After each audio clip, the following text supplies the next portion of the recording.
Okay, Rekha, it's 6:30. Thank you everyone for joining. My name is Ashay. I'll be the host for today.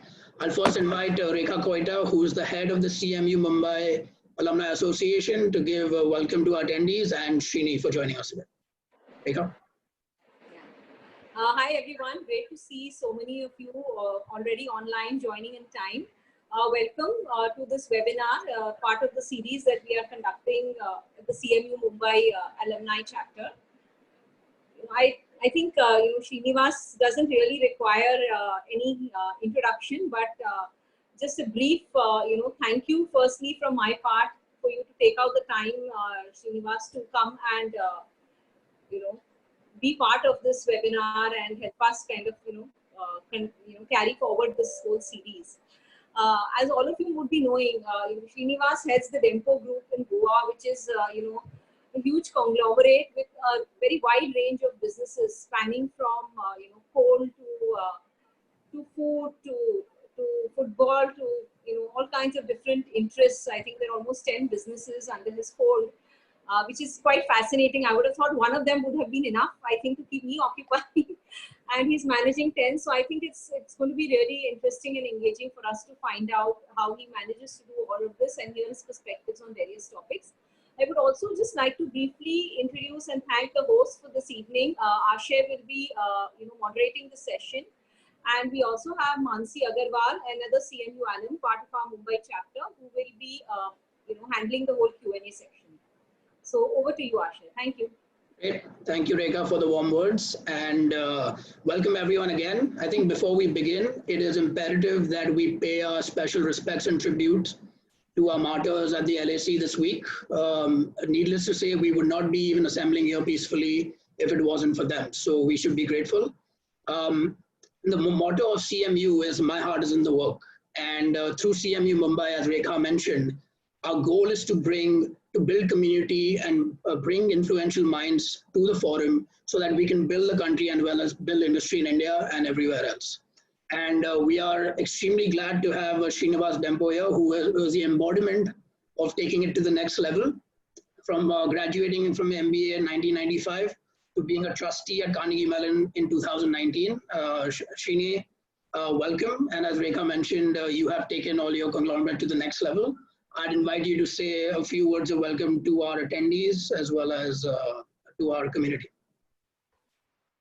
Thanks, Ashay. Firstly, let me thank you, Rekha and Mansi, for having me here for the webinar series.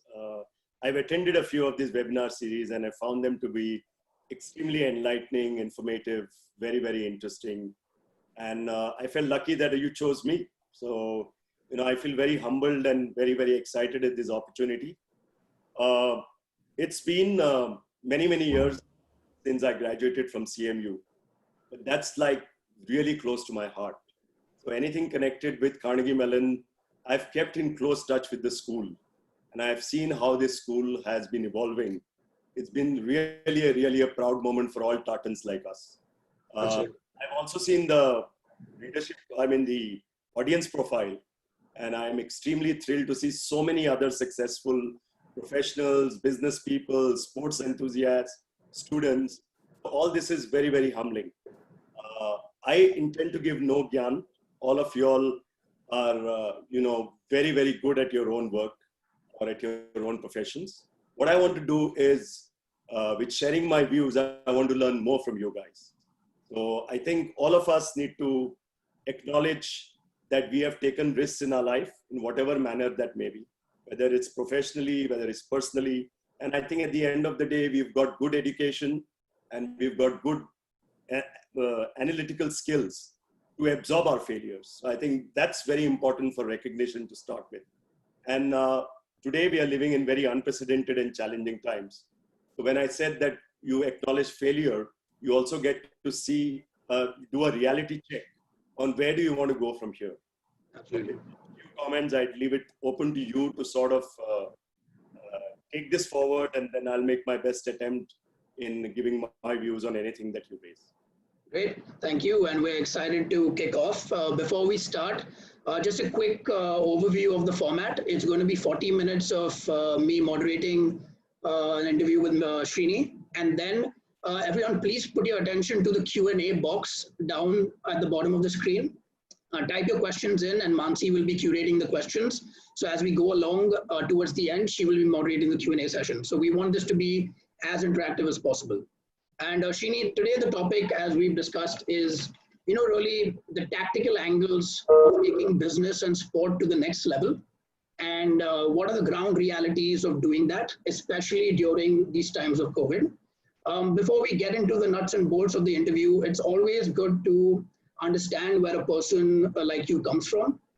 Growing up in one of the most illustrious families in Goa and arguably India, would love to learn about how you were groomed to take over the mantle as you were a child. What were the roles of mentors and advisors?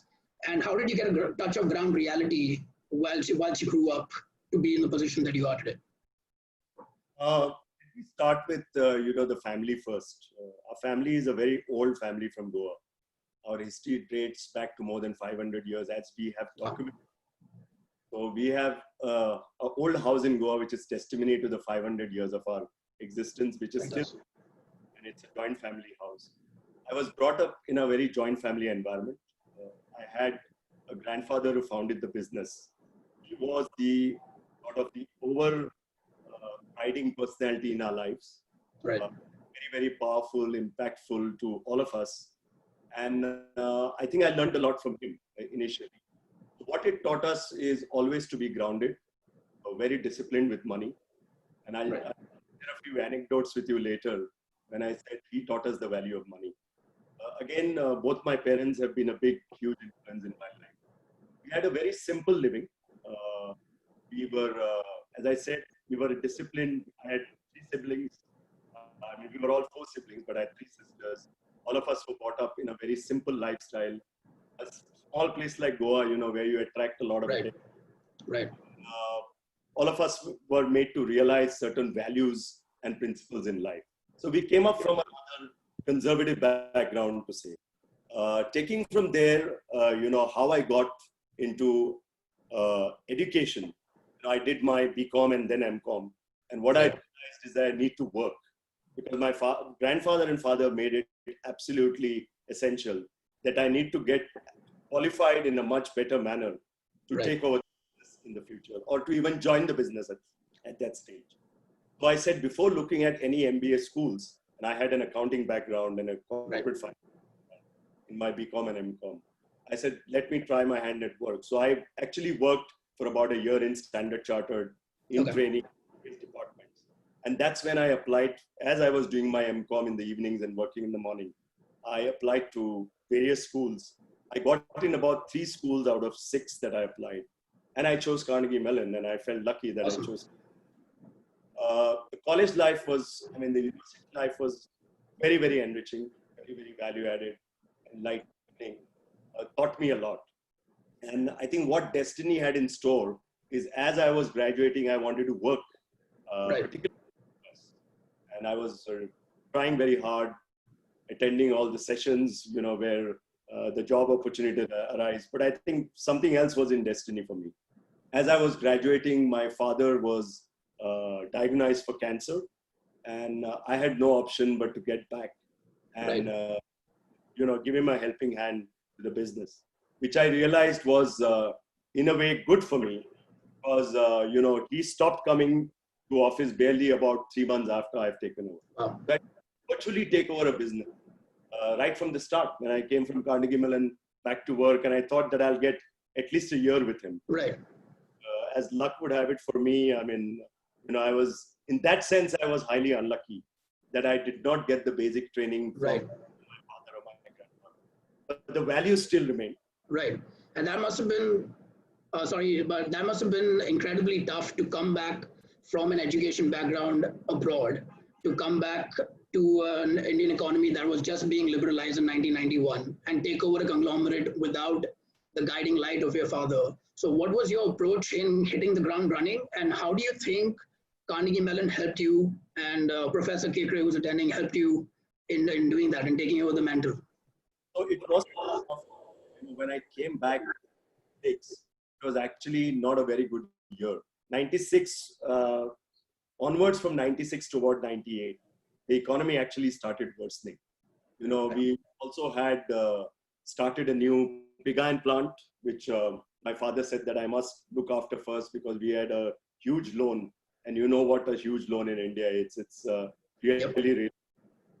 So I think, right from day one, I believed in one thing, Ashay, that you need to stick to your core values, what your elders taught you. Those need to be applied to your business. So there are certain things that you can't compromise. Right. Realize that money making is not the only thing in life. And it also has to be fueled by your passion. So I think these two things are very, very important. And then I tried, when I came back from CMU, and that's what CMU taught me, is to do analytical reasoning and analytical working on how these things turn out into numbers. Right. Very easy to say, this is my vision, this is my passion. How do you put it in numbers? I think that's where I got a lot out of CMU. And why I value CMU is I came from a more softer skills background. Correct. If you all are engineers, hard mathematics, I was an accounting guy, to some extent economics, but a lot of softer skills. So that's the reason I chose Carnegie Mellon.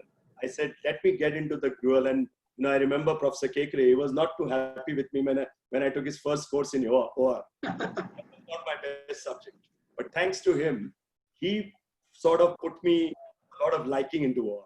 And I must thank all my professors at Carnegie Mellon, where, I think CMU gives you that one-to-one sort of with the professor, with the other class. It's relatively a small class. Right. It's relatively a small campus. Very down-to-earth people. Right. I think all that happened very rightly for me. And those were lessons that I took. It was tough. I was dealing with two things. One is the shock of my father not being there. The shock of Indian economy not doing so well. And dealing with employees, some of whom were there when I was right. me as a boss. Right. And the whole system during those times was the decision making lied only at the boss's level. Correct. There was not much empowerment. All those Indian business. Right. They were only good execution, but all ideas emerged at the owner level. All decision makings emerged at the owner level. And once the owner decided, and I said, how do I get them to my side? Because every time I could see the body language. They were not. This is a guy who we went for his naming ceremony. And this is a guy now who's trying to boss over us. Right. So I started saying that, why don't I empower these guys? Put the responsibility. It was a risk that I took because they were not used to taking decisions. Right. Many a times they did a blunder at it. Right. All of us learn from our mistakes. And I think at the end, it worked very well for me by empowering my top management and middle management. Right. That the businesses went to the next level. It is right. The only thing I did was I encouraged them. I gave them that power they had not seen 20 years back before they took it over. Right. And I think that's phenomenal that you were able to handle that crisis. And that's a perfect segue into what's going on today in terms of a completely unprecedented situation. But just to claw back to that for a minute, I've seen in family businesses when the heir apparent comes in, they do something, they either turn around a sick unit or they do something big to get the respect of the folks that have been at the business for years and years. So how did you bridge that gap at that level when you entered to ensure that everyone was on your side and not questioning your authority? So it was not doing well. You take the trouble. So, I took the unit, which was the pig iron unit. It was, there were cash losses in the unit. There was a lot of flap in terms of cost structures. The market wasn't doing well. We had, in hindsight, saying it was a wrong decision to put a pig iron unit. See, the logic was that we were in the iron ore mining business and we thought that value addition would be a good proposition. Looking back, then I realized that it was not a good proposition because Goa only had iron ore. It didn't have other raw materials. It didn't have a good market to absorb the finished goods. So immediately when I came back, instead of having that ego, and I say that one should not have ego because you should always say that you are a speck in the ocean. One has to manage. I manage my ego at the cost of having my reputation at stake. And I said, I'm going to cut the losses. I convinced my father that we need to shut down this unit. Right. Because this is not the right investment. And the first thing I did was settle the debt. You know, a lot of us, because of our huge egos, take huge debts, and then the debts become unmanageable. Right. It was actually surgery for me in the first instance. I wouldn't pride myself because I didn't take the business from X to X square or X3 times. Right. Right. I had a business, but in hindsight, it was the best decision for the group because it was a unit. It was a unit which I found that there was no solution in Right. geography where it was. If we had to set that unit up in Karnataka, it Right. would have been more sensible. So I think that was, I am humble enough to admit that though the unit failed, the group succeeded. Because Right. we cut down losses, and then we could focus on our other business and pump the cash that was going into that business into the other business, which became more profitable. Wow, that's quite a story, and it's a sign of a leader to admit when you faltered and learned, and then come back up to move forward. And I think that's a very good tactical segue into our core topic of today, which is given the situation with COVID and MSMEs, large cap companies, public companies facing. There's a big question mark on the tactical day-to-day actions that businesses need to take. Whether, for example, whether it is related to debt management, debt and equity balance, hiring, retention, vendor management. There's a lot of, we have a variety of industry leaders attending today and MSME leaders. So using an example of your certain businesses, we would love to get some tactical guidelines on what needs to be done. And one example that comes in my mind is your mining business. Mining was the core of Dempo's business till in the mid 2000s. It was a cash cow, and you decided to sell it in 2009. So can you walk us through that gutsy decision and what MSMEs and businesses can learn today from what you did then? So I'll go back to my first statement where I said that a business has to be driven by your core values and passion, and the values of your elders, which I respect a lot. Right. Mining was no doubt the core business for the group. It contributed to more than half of our group turnover. It contributed to 3/4 of our cash profits. So in that sense, it was almost an identity for the group. Right. And I completely agree with you that you asked me which was the most difficult decision in your life was to sell the mining business. Because the family was extremely involved in it. It was an emotional business. It was not only the question of money. It was a question of relationships that we built with Japanese steel mills. It was a question of attachment with the community where the mines resided. Right. So it was a whole host of things. It was just not money. But I realized that as this mining business grew in Goa, when it was run by 8, 9, 10 companies, which were traditionally running the business, it ran with all the rules and regulations in place. Right. Everybody was following environmental regulations, legal regulations, mining laws. But when it became too profitable, because hardly any businesses would give you a logic where you say your cost of production is 20 and your price is $150. So that was $120 margin. Wow. These kind of businesses are there. My personal belief is it can't sustain for a long time. Because Too good to be true. greedy people come in, they resort to all shortcut methods. Once the shortcut methods, there's a very clear and blur line between what is legal and what is not legal. Correct. I was kind of getting disillusionized by this, although I was making tons of money.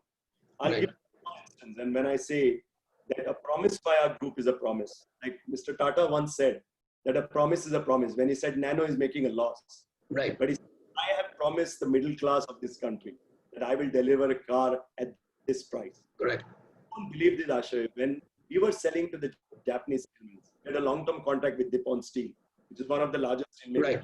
Right. We had a contract. We were selling to them at something like $35 when the market price went to $120. Wow. Calculate the difference of that dollars, 2 million tons, and see how much I lost in more than a year. So this is when I said, am I going to follow the others and say that I'm going to break all the rules and regulations and I'm going to run after money? Or if I don't run after money, Then if I stay on to that business, then I said, look here, I will look like a fool to my shareholders. Right. You're making tons of money and you're not. Right. Best is to give up a business when it is profitable, when you'll get a good valuation out of it. And that's what prompted. So coming back, when you said, what would be your view? I would not use the word advice, but what would be the message to MSMEs is believe in your core values, believe in your passion, and see to it that it's fair to all. Once you believe in your business model, everything else falls in place. The rest is all, I think, mechanics of, how much debt you want. How much debt you want is based on what your business margins can generate. Right. What will be your empowerment to employees it's a culture in the organization. Right. Fundamentally, if you go to your values, and my values were challenged when I said my business was making huge profits and was not delivering the return that I wanted. Right. And so I think that's a phenomenal lesson for businesses, which you really employed a long-term view, because in 2012, all the mining businesses were shut down and mining was banned in Goa. So you didn't look like the fool 3 years down the line, but you had a long-term view. So that is something for the MSME as well as the large cap sector to look at, is to have that long-term mindset. Do you think it's hard when you're at the ground level on a day-to-day basis with the cash crunch to have that long-term view? Or how do you think about that? It is. To say long-term view is very hard topic. But I think you need to give patients a chance. That's what I believe. You need to give patients a chance. You need to believe in your business model. And you need to run the business model considering two things. Right. Especially during the COVID times, I would say, please take care of your employees. And when I say employees is, if you are over-employing people, then you please restructure.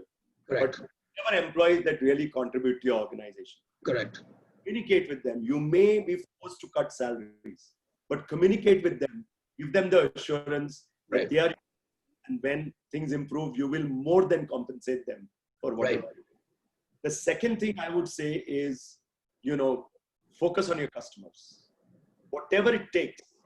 If by putting in more efforts, you need to hold on to your customers, give them certain discounts, give giveaways. Please do that, because I don't think customer will never forget what you did. Correct. It's very easy to say this because these are challenging times.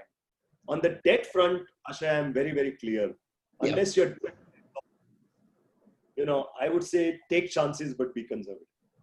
Because my reading is, though this is an orderly crisis, I heard Ashwath Damodaran about 3 days back from Stern School of Business. And he said, to me, this crisis looks the best. I mean, in terms of all the crises, this is more orderly. There's not a bank going to be busted like that. But yes, it's a health benefit. So we need to be patient. And you say we need to be patient. You need to have fire powder ready for about 12 to 18 months. Right. And I would, given a choice, if you had to raise both debt and knowing the uncertainty for the next 12 to 18 months, I would put my own savings into the business. If I believe in that business model, then raise debt. But at the end of the day, it's each one's call. If your margin, even in post-COVID or pre-COVID times, that you compare yourself and then take a calculated decision. Right. I think that's a great lesson and great to hear from someone who's done it. And what's interesting is that all your business experiences, as Rekha mentioned at the start, that Dempo is a conglomerate, not only in were you in mining, but you diversified into shipbuilding, into real estate, into food processing. So after mining, it was interesting that you built your Goa carbon business from scratch. And that is an example that can relate to today's time. You took advantage of a crisis and you diversified and diverted your business. So can you walk us through how you sold off your mining business and then moved to Goa Carbon? That's now the second largest producer of calcined coke in the country. So I'll tell you what I did when I sold my mining. I self-introspected and also did an exercise with key executives as to each of our business segments. And I said, let's find a purpose for each business segment. And that time we were In all these segments, we were small. Like in Goa Carbon, we had just one unit in Goa. When you talked about shipbuilding, we had just one small yard in Goa, not even two. Right.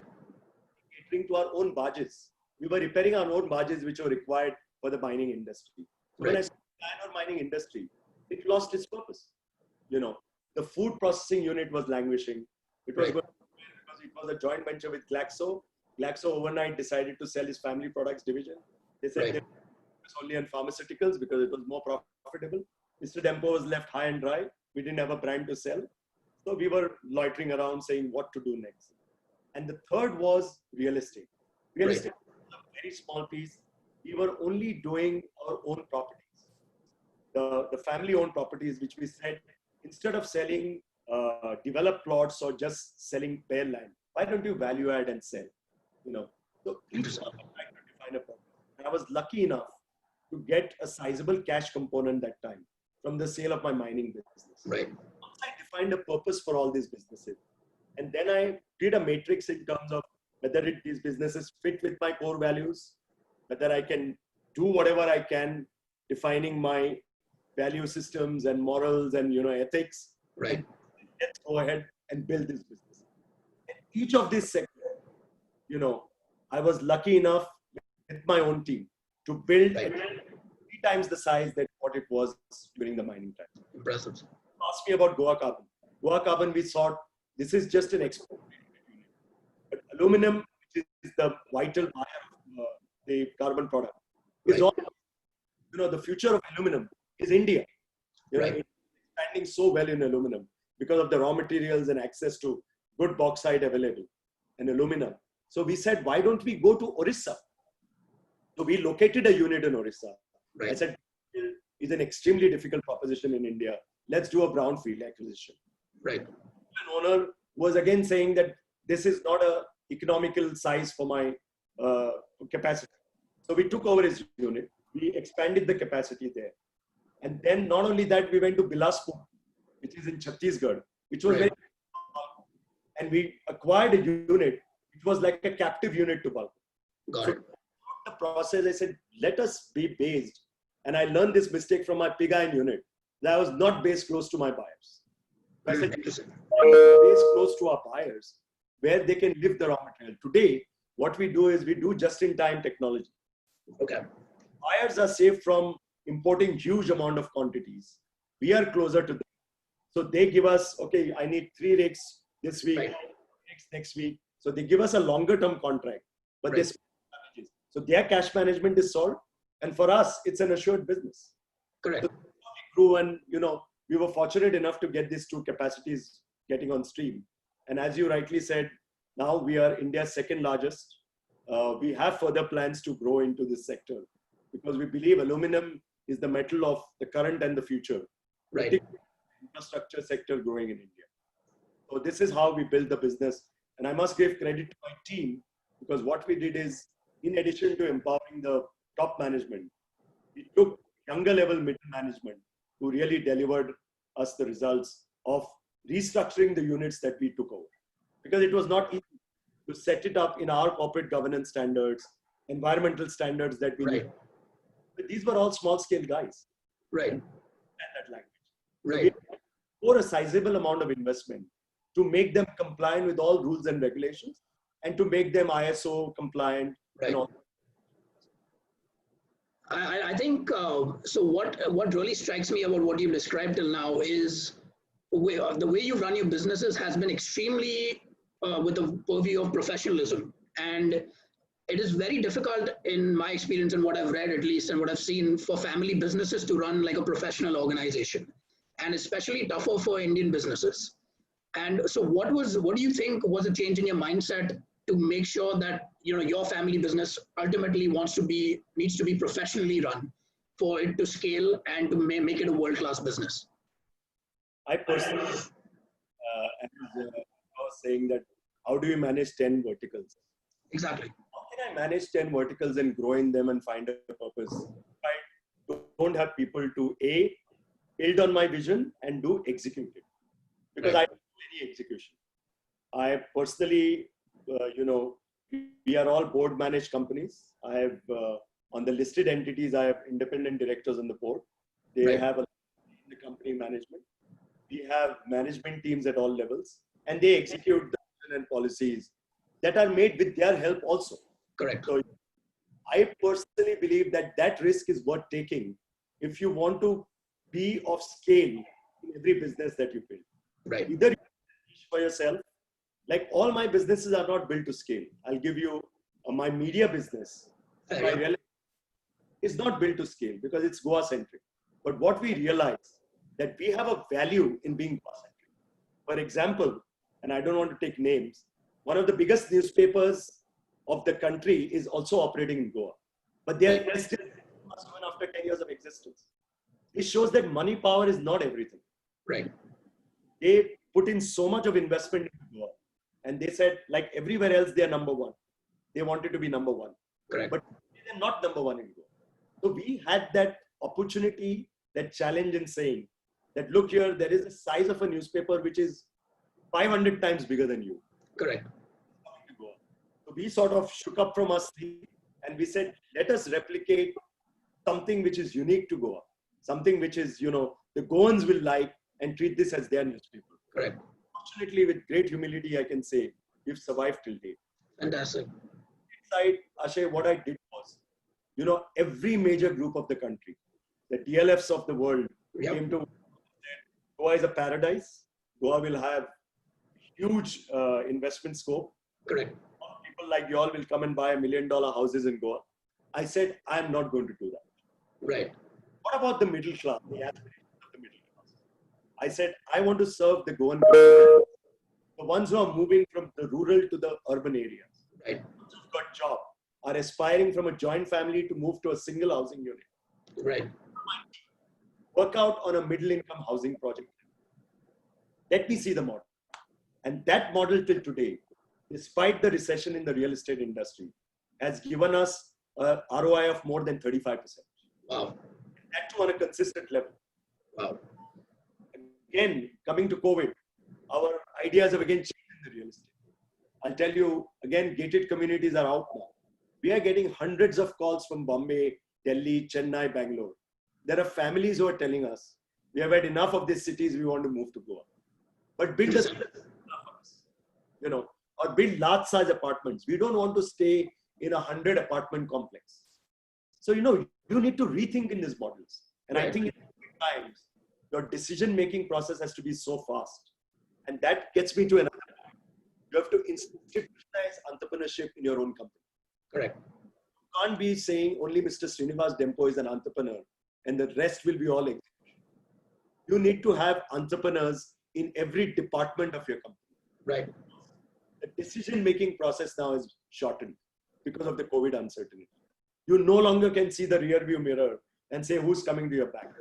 Right. The front glass shield and say either I'll break it and I'll go. Of course, with a lot of analysis and your proven business model. Right. For which you need to empower employees. And immediately we had two plans of real estate on the drawing board as we were entering COVID. Right. He came back to me and said, sir, let us scrap this. Let's just rework the model. And that's what we are doing now. Fantastic. Amazing response from people. Fantastic. If you give us 2 or 3 bedroom villas, we will come and invest even in this bad times. Fantastic. I think that's a great example for even the business sector to find that arbitrage opportunity before entering into a new space and have that vision to do that. And especially during COVID times, every crisis is an opportunity. So that's a message to look for the non-obvious arbitrage and gaps in the market. For our attendees, we are approaching the halfway mark. So please keep on posting your questions in the Q&A box at the bottom. I see 7 questions till now. So we'll be approaching the Q&A segment in like 10 to 15 minutes. So please start posting your questions. Srini, now we'll jump to what a lot of people were excited about today was the sporting angle. You're a businessman who exemplifies the fitness, sports, and business mentality that is critical. For me, sport growing up in Mumbai was cricket. I grew up with Sachin Tendulkar being the only answer I had to my cousins who lived in the UK. and that was India's only answer. And today's sporting frontier in India is significantly different. You have football, you have kabaddi, you have hockey, you have table tennis. I want to understand from you. You own the Dempo. You are president of Dempo Sports Club, and Dempo Football Club, for context for everyone, is the most successful I-League club and National Football League club till today. But you pulled out of that. You pulled out of the league, and now are focusing on the grassroots level for sport in India, especially football. So can you walk us through what your take is on sports in India in general and specifically football? As you rightly said, we were always in mainstream football, right from the 50s to now. What struck me was the back page of the sports news once in a newspaper. It said that Mr. Dempo is foolishly passionate. So I was trying to introspect on that, and I said, what do you mean by foolishly passionate? Am I owning like too many cars, or, am I owning like too many houses? I said, I am passionate about football because it's a legacy. It's a sport that you have grown up with. Right. And also a sport that you follow. Right. And it's also the way our companies could connect with the community at large. So it was, in short, CSR much before the term CSR was coined. Right. Right. Back and again analyze, what is this foolishly passionate? I said, can I do something better with this money in football? Because Indian football was going nowhere. Correct. Okay. We are not even in the top 100 teams of the world. Correct. What is going wrong where? In such a large population, in a country where now the youngsters are increasingly getting crazy more about football than cricket. Right. Everyone is La Liga, Bundesliga, English Premier League, but yet we aren't producing players. We aren't producing right. Standard of football that is required. And I thought that, the National League system did not encourage you to do that. Correct. Although we had promotion, we had relegation, we could go to the AFC level, but the thrashing that we went, right. not even at the European level, when we went to the Asian level. Right, right. Then I said, now this needs to change. Then for a few years, I dabbled myself in ISL. Right. Owned the Goa franchise. FC Goa. Great way to start football again. Was very well marketed. Got a lot of interest built in Indian football. Yeah. But going back to my root question is, what do we do with, quality football development in the country? Correct. That can only start at the age of 9, 10, 11. Correct. Start at the age of 18 and 19. Correct. Then that struck me saying that if I put the same amount of money that I was blowing, and mind you, we were spending, and I'm talking about 2000s. Right. 1999, 2000. We were spending almost 12 to 15 crores on a team with no return. So probably if you were to see it for over a 10-year time, that was more than 100 crores down the drain. Right. I said, why can't we put this kind of money, if you want to spend money on something that you're passionate with? Right. One, useful to the society. B, sustainable over the long run. Right. That's when our idea of academy came. And I was very fortunate enough to get a technical director who was so passionate about it. He was in India by chance during that. Got it. He had coached the South African women team. He was also in charge of the South African government academy at that time. So I immediately hired him. And he built the whole thing for me. And it's such a holistic development of the football player. It's not only about football. Correct. It's about his nutrition. It's Correct. about physical fitness. It's about his mind training. This year, we're getting an expert sports psychologist to train them. Fantastic. Start this at the age of 10 and 11. It's about, the technical level of football, where we have actual classroom football and academics. So all the boys that we spot and we put them into the academy, they are given a fully paid scholarship. Wow. In the academy, coaching in the academy, we have affiliated to a school where we pay the school fees and the complete holistic development of the child. So what we do now is a living hostel for them, 2 grounds, one is FIFA size, one is an artificial turf for practice during the monsoon. Got it. Admission for them in schools. So it's like an entire school together, And we are already, the great part of it is, in the second year of operation, almost 3 boys of ours have qualified for playing for the underage Indian teams. Wow. Pre-COVID, they already went to join the football camps. Fantastic. It shows that the results are showing, and my purpose of telling you is the message is very clear that unless you focus on world-class, which we need external help, Right. and on youth development, no football can develop with any sort of league. Right. And I believe the ISL also has asked its teams, the franchise teams, to also build both an academy model and a youth development model. So Right. the development becomes the key. And Right. and when you said, I said another thing about sustainability. How do you sustain this model? Correct. In addition to the boys that we fully fund, in about 2 to 3 years' time, when we get increasingly confident of this model, we Right. will also a paid model. If one of your child wants to go and learn football in a very professional way, you Right. can, but that will cost you money. Right. That's how you build. And the second thing is the boys that we train.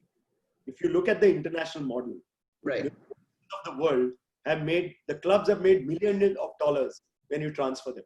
Right. Hope that system comes into India in the near future. Right. Maybe down the line, if I produce 3 Messis like this, Right. I could pay the cost of my entire academy by the transfer fees that I make. Right. Exactly. Call it wishful thinking now. We need to go to that level. Right.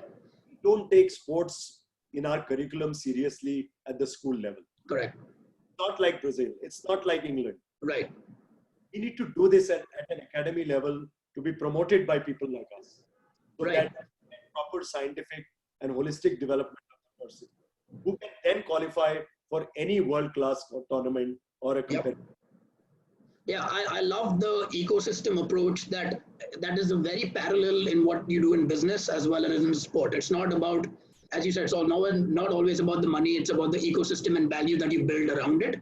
Going back to the ISL, I know we have football journalists on this call today. We have football team owners.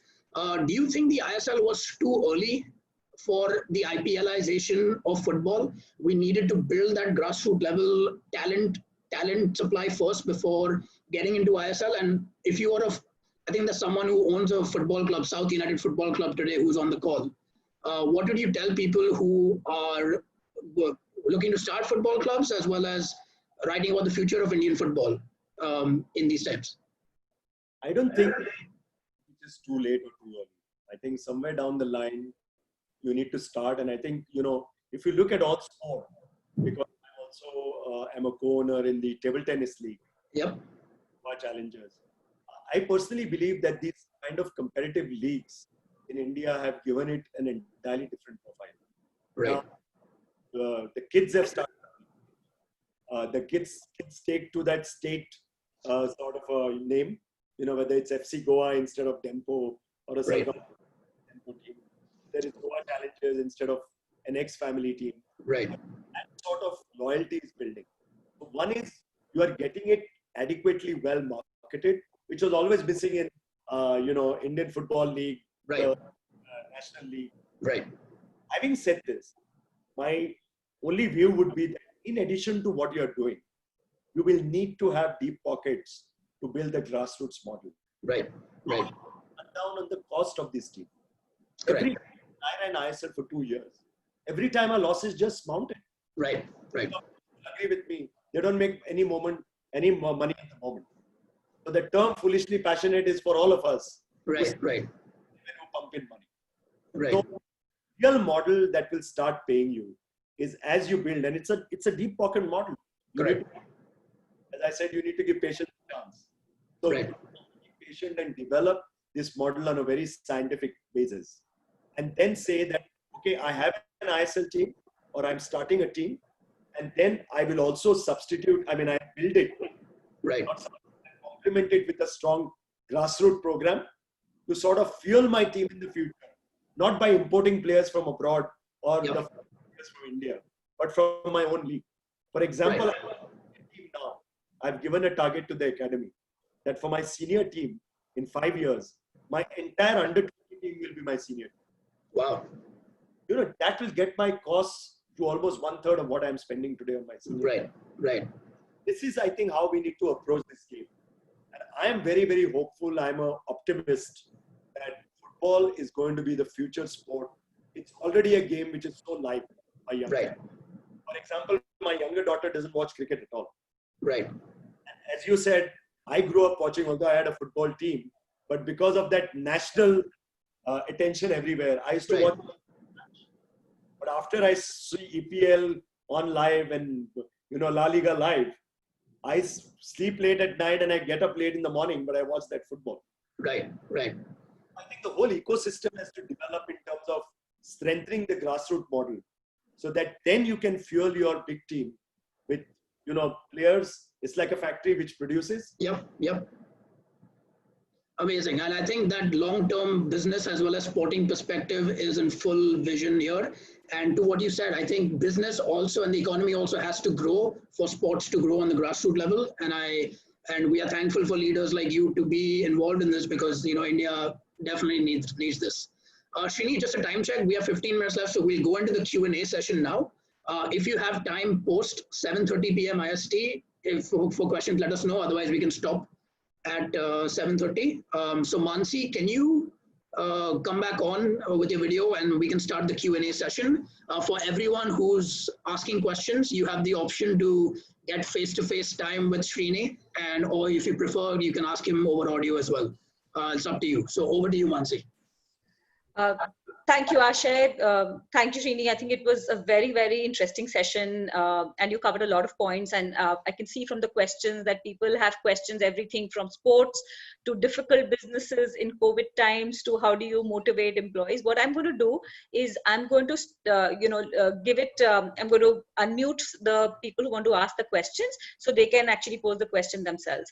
Ashay, could you please make me the host so that I can do that part? Sure, 1 second. Thank you.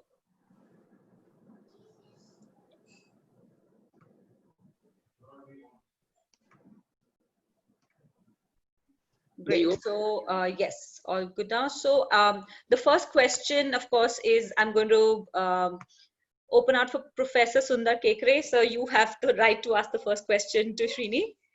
You can unmute yourself and you can ask your question, sir. Professor Kekre, we'd love to see you, so we can turn on your video. I don't have the option. Can you hear me? Yes, we can hear you loud and clear. Yes. Okay. Somehow I'm not getting the video option. Hey, Srini, that was a wonderful session. I enjoyed your recalling.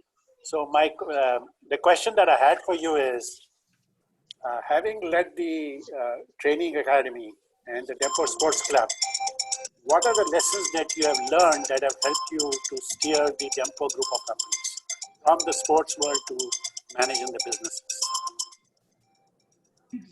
Sports, Professor Kekre, teaches you a lot in terms of business. I think sports is about discipline. Sports C is about hard work. C is about commitment. Okay. And D is about learning through failures. I think all these four teaches you a lot in business. When I first came and I looked at my team and I looked at the young boys, they used to get completely demotivated when we used to lose. So I used to go to the dressing room and cry with them. So when I cried with them, they felt better. Wow. So I think you need to walk the talk when you do this as a teamwork. So that's how I learned that, if I can replicate this in sports, and when I went there and when I consoled and cried with them, the next match came out much stronger. I attended practice sessions with them, training sessions with them. They used to do the work. I used to not go and play as a 12th man there. But I think that inspiration drawing and that lesson learning is very, very important in sport. And to drive them, to motivate them. And I think the same sort of, principles are applicable to business. Because as I said earlier, Professor Kekre, you need to empower your middle managers. In COVID times, you need to make everybody an entrepreneur. One man can't manage the show. All you need is to identify who can do it, who will be capable of doing it. So the same thing applies in football. If I want a great forward to, not miss on the chances and score, the coach needs to take a call. Yeah. So I'm the coach here who takes a limited and calculated risk and says, go ahead, fire that gunshot and let's see how it goes. So I think there's a lot of learning that I could do from my football experience and now apply it particularly in crisis time. Good point. You have to share the pain and you have to share the joys of winning as well as losing. So in business, sometimes you lose, sometimes you win, and both are important. So. Great. So the next question is from Siddharth Pai. Siddharth, are you online? I'm going to unmute you. Yeah, Yeah. I'm online. Please go ahead with your question, Siddharth. Hello, sir. I'm from Udupi. Pleasure connecting with you. Like my question was, is it a good time now to start a new startup or enterprise? Like if you're thinking on digital lines, what is your suggestion? Is it? I would say any time is a good time to start a business. And as you must be hearing so many experts, every crisis leads to an opportunity. And as I told you earlier, somebody like Madhuran said, this is the most orderly crisis. Yeah. Listen to the market. And what are the markets telling you? That things are going to be all right. The stock market is already giving you an indication. Now, for how long is the question? Personally, and I may be wrong, and I hope I'm wrong, that, the recovery is much faster. You need your gunpowder for the next 12 to 18 months. And that's how I'm preparing my companies. Every company I've said, you need your cash flow. You need to justify every cost in every department. Do zero-based costing, which we learned in CMU. Okay. Now, talking about your business, it's always a great time to start business, particularly in crisis time. But as I said, revisit your goals, revisit your purpose, revisit your core values, and revisit your business model. If you checklist on all these four and you tick mark, I would say go. And the second thing, if you are a startup, please raise enough cash to make you sustain for the next. I hope you are home and dry in 6 months, but raise enough cash, because I also do a lot of investments in startup. I've seen so many people bleeding and almost on the verge of closing their business because so I think that's a lesson that you should say. Either you get it from yourself or your family, friends, or whoever believes in you. Until that, my recommendation would be, do not start a business unless you are adequately covered for this period of time. Right. Thank you so much, sir. Thank you so much. And Srini, this is a good plug for what you're doing with MIWO and the Goa government with Mr. Pramod Sawant as well. You have set up a co-working as well as angel fund in Goa. And so are you bullish on the Goa startup scene, and what does that board to startup enthusiasts in the country? So we are working. We feel that Goa has a unique proposition of work-life balance. And I told you just now that many of my friends are saying, can we shift to Goa with this COVID? No, because Goa is relatively more spaced, less crowded. I hope we keep it that way in even your planning of housing that we do in the future, if Goa continues. But why I felt that I should promote co-working centers, and because I am extremely bullish that good talent will come into Goa.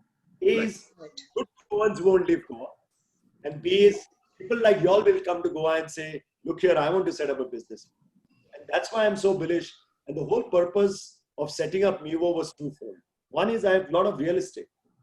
And I said, how do I sell my real estate today? Who wouldn't like to go down in the basement and have an office? Right. And have Right. Number one. Number two, I said, I may catch 2-3 Ashas there. And I said, be smart. I'll come right now. Is free for you. Give me a equity stake in your company. So this is how I said that I will try to strike, this in one stone, two birds. And I said that let me meet both my objectives of meeting people, whether it translates into business or not, and be making good use of my real estate. Fantastic. Thank you. Great. So I think we go back to questions on sports, because there are a lot of people who actually have those questions. I'm going to unmute Ali Ladiwala. Are you there, Ali? Yes. Go ahead with your question, because a lot of other people have the same question. So I guess with Yes. one answer, we'll help a lot of people. Okay, sure. First of all, really good evening, sir. Thank you for the really insightful session. Sir, so my question was basically regarding what do you think are the prospects of the sports industry in general in India and in the next 10 to 15 years? Because as you already mentioned, and we have seen, cricket has largely really grown, but the other sports have not seen that same amount of growth. And just a follow up to that, I would just like to know what kind of economic or rather I would say employment opportunities do you think that will develop? Because personally, if I say I come from a commerce background, I was really a sports buff growing up, but I didn't get into the playing aspect. So like managing and all those aspects go out of the picture. So what do you think I can upskill in? So if the industry goes up, I can really be a part of it. If that comforts you in any way, I'm investing in sports. Yes. Or whether it's sports, as I said, I continue to invest in football. I'm also investing in cricket in Goa, though it's relatively restricted to the state of Goa right now. I've invested in the franchise in the TT. Okay. I can't announce it right now, but I'm looking at some other sport at a national level to invest in. So if that gives you any comfort, I feel that sports is going to be the future in this country. Having said this, I always say that sports needs deeper pockets, you know. So if you're talking from an entrepreneur point of view, I am bullish, but it has to be a long-term kind of a viewpoint. If you're talking about doing something in the area of sports, like being a professional sports management, I think the time has come now that we will need people like you. You know, playing is one thing. Playing is driven by passion and your ability to be fit and, you know, your technical skills and whatever it is. Sports management, as I was telling Ashay, you know, we need a sports psychologist now. We've already taken a sports nutritionist on board. Okay. We need a hostel warden. We need a sports hostel warden. It is that special. You know, we just can't take a warden of another hostel and put him there. Okay. So just look at from one academy, how many job openings are coming. If you ask me, we have experts in India? No, we don't have experts right now. So that should give you some sense that many others that are investing in this, in sports, not only, say, I agree with you, earlier it was 99% cricket and 1% of all the other sports. Today it's 65% cricket and 35% of all the other sports. Look at the number of people who have come up in their own sports. Take badminton, take wrestling in India, you know, take table tennis. I mean, the kind of euphoria that was created when I bought a stake in the Goa Challengers was amazing. I mean, the messages that I got, now I'm getting demand from parents in Goa saying that, why don't you have a Goa Challengers Academy in Goa? We would like to train our kids. So is that not a business opportunity in the long run? I am extremely bullish about sports. Having said this, I will not get returns like the stock market. You know, I need to be patient, and I think you need to have, again, faith and confidence in your business model, and you should win. Sure. Thank you so much, sir. Thank you so much for that. Mansi, you're on mute. Sorry about that. So we have time for at least 2 more questions, even within our time limit. So Jennifer, I think you had a question related to CMU. So would you please go ahead and ask your question? Sure. Thank you, Shrinivas. I've really enjoyed today's interview with you. And I am a current staff member at CMU. And I wanted you to talk a little bit about specific things at Carnegie Mellon that really helped you as an entrepreneur. You talked about the importance of building a successful vision and then being able to execute very quickly on that. What should we be stressing to our students today at Carnegie Mellon that are interested in startups over in India, businesses? Are there specific skills you can talk to or classes that were really great experience for you? Sure. I think, you know, I personally believe more in softer skills than the harder skills. And I thought Carnegie Mellon was always a hard skills school. But when I went, and I want to particularly make a mention of one teacher who has deeply impacted my mind. was Millie Myers. I don't know whether you know her. She taught me a public speaking class. Yep. You know, those kind of skills today are very, very essential. To understand science in this manner. If we're going to read nature, nobody would be even interested in. Mansi, I think you have to mute whoever's mind links 24/7. Yeah. Yeah. Sorry about that. Yeah. What do the students need today? All Carnegie Mellon students are extremely smart, very, very innovative, brilliant. So all that is a given. I think what it needs to teach are simple things like patience, how do you handle failure, public speaking, communication. I think, according to me, these are very, very important skills to face the challenges of the future. And I think if CMU, particularly the Temple School, during my time, I don't think the MBA class ever stressed on how do you take failure under your control. There was no word of failure mentioned. All the Harvard business case studies that we studied were all successful. That's all. True. I think we need to get failure right up front, because I feel that the younger generation, and Professor Kekre probably will have a view on this, I think the younger generation is very, very impatient. And that's what I see in my younger generation here in India. If they have a failure, they are completely demoralized, they're demotivated as if it's the end of the world. They don't realize that when they first sat on a bicycle, they fell 5 times. That's how simple it is. Why doesn't the society, even our banking system today, if you fail once, they don't give you another chance in India. Correct. Why is it? Unless somebody you can put a forensic audit and say, if he swindled the money, by all means hang him. But if it's a genuine business failure, please encourage him to do it one more time with a different business model. So I think the MBA program should focus a lot on these softer skills, which I feel are very, very, very important to face the challenges of the future. Great, thank you. Thanks, Jennifer, for that question. The next question is actually a very interesting one from Sajid. MindLinks 24/7. I think Sajid, can you please go ahead and ask your question? Yeah. Hello, sir.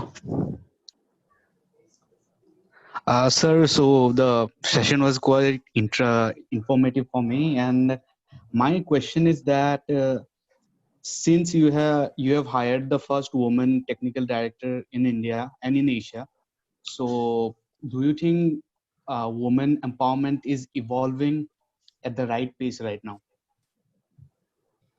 In a lighter vein, I live with 4 women in my house. I'm the only man. You can imagine the kind of power they have on me. But on a serious note, I find women extremely committed. They are amazing at multitasking. I'm not putting the men down because I come from the same caste or creed, whatever you say. Yeah, I'm terrible at it.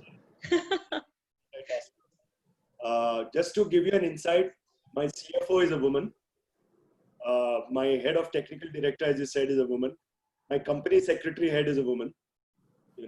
So I personally believe that empowerment in India is happening. If you look at many of the bank chairmen and the CEOs, you can count so many by the finger that have been women and who have done really, really well. So I think that when people talk about the glass ceiling, that is slowly going away. I think people are more confident now. Even if you look at many of the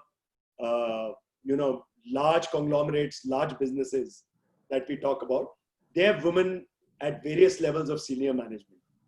So although there's a lot to be done, because you may ask me another counter question and says, out of the top 20 companies, how many CEOs we have as women in the country? And then I will say that there are not many. But what I'm saying is that things are changing very fast, and women are becoming as, if not more capable than men in their respective fields. And Srini, just a quick time check. We are over time. So do you have time for more, or should we wrap up? Give another 5 minutes. Yes. Okay, great. So Rahul has a question. Rahul, please go ahead and ask your question. Yeah, hi Shrini, this was a great session. I'm Rahul Walawalkar. I'm also from Goa. We have a family house in Nerul near Coco Beach. So it was really interesting to hear about your family story. My question is particularly related to your diversification strategy. I think I see a lot of similarities with current time with auto industry, where I keep on meeting number of third generation entrepreneurs where they have family businesses in auto ancillary or auto OEM area, and they are looking at electric vehicles either as one of the biggest disruption or maybe possibly a opportunity of lifetime. So based on your experience, can you share any thoughts for those people? So as I said, your question is particularly to the automotive industry or my industries where I operate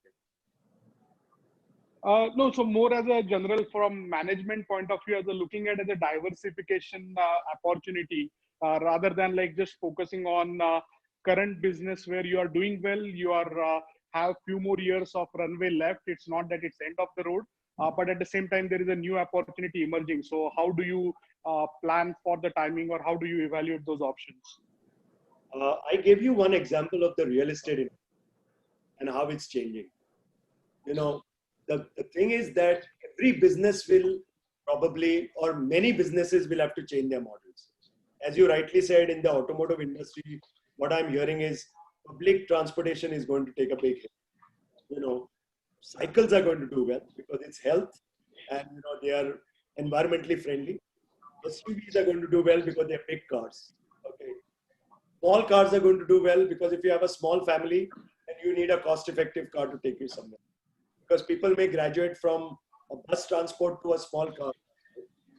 So these are kind of things that each one has to see in their own business model. For example, I talked about real estate industry.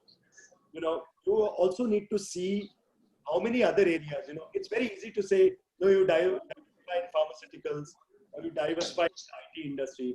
Now these sound great, but what's my domain knowledge in that? Am I capable of finding out the right product, the right process, the right people to build a new business model? So according to me, I go back to the first statement that I made with Ashay. What's the purpose of your business? When you define the purpose of your business, you will get an answer to it. Now, many of your businesses may not be like, for example, I have a media business. I know that the print media won't survive. Right. Because my two daughters don't read print media. They straight away go on their iPads and they read newspapers. They don't even read newspapers sometimes. They see Twitter flicks or they see the mobile flicks that go on, and that's news for them. So I think that in every business there's a model. So we said that let's now go to, although it's kind of late, but it's taught us better late than never. Let's go to the digital medium and see what all can we do. It's just not putting your hard copy into an e-paper. It's doing much more than that. It's being more online with the paper. So these are business models that you need to test for yourself. Otherwise, what it becomes is, it becomes an unrelated diversification. As I said earlier, I meaningfully and purposefully decided that I will stay in the 5 segments post-mining. And for each one, I drew a plan. And now for each one, I have a plan of post-COVID.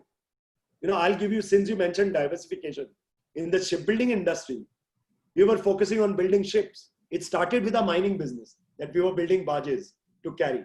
Then we said, okay, we have this business. Then we said Goa yard is not enough. I went and acquired a yard in Gujarat.